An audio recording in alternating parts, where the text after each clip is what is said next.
As all of these folks out here I represent, from working class right through to business owners, we want to see a vibrant economy. We want to see investments made in the kinds of things that bring jobs and businesses to our state, and that includes good education. I'm in it for them. A sound education for our students, all of our students, and good roads, good bridges, and a decent environment for people to come through. I am delighted that this week courageous Republicans stood up and said the same thing that I said, from Jeb Bush to Lindsey Graham, and we are starting to see the momentum to get rid of pandering and pledge politics, not only in this state but across this country. And it is time.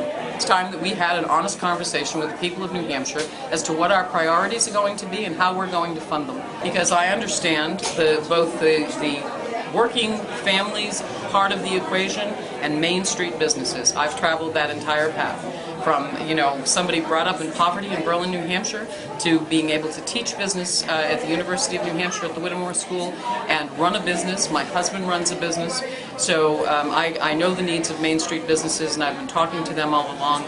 They are in total agreement with my message, and we intend to take that to every corner of the state. I think that background from, as I said, from a third-floor walk-up tenement in Berlin, New Hampshire, right through to owning a business, to teaching business at a university setting, and to understanding what businesses come here for. We are destroying our New Hampshire advantage, and that's a choice. We do not have to choose that. I choose a very, very different future for my grandchildren.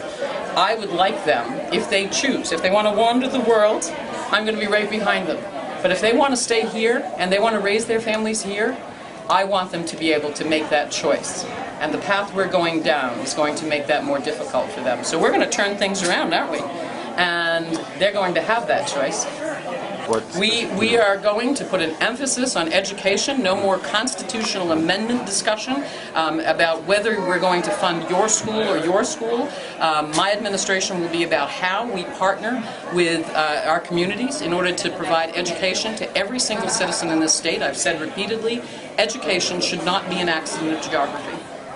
I would say when the emphasis is so much on eliminating any discussion of any other revenue source, that it pushes the burden on property taxpayers and on our businesses with one of the highest business profits taxes in the country, then that deserves a discussion. So no, it is not business friendly. We lost 3,800 jobs in this state last year. We lost another 200 in the last couple of weeks, and we can do better than that. What does granite tough mean? You want to try that one, Adam?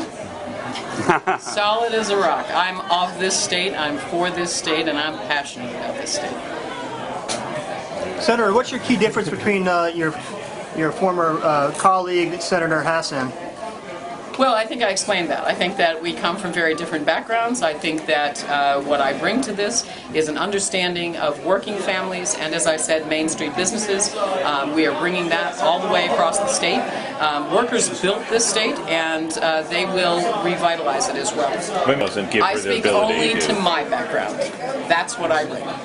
Okay, so there's no insinuation that since she didn't presumably grow up in a tenement, and that seems to be what you're driving at. No, I'm simply talking about what's informed the way I look at policies and the way I look at how we rebuild our state when you come from a business tradition, for example, which I have. As I moved from that third floor walk-up tenement into Main Street businesses, I think I understand the needs of businesses.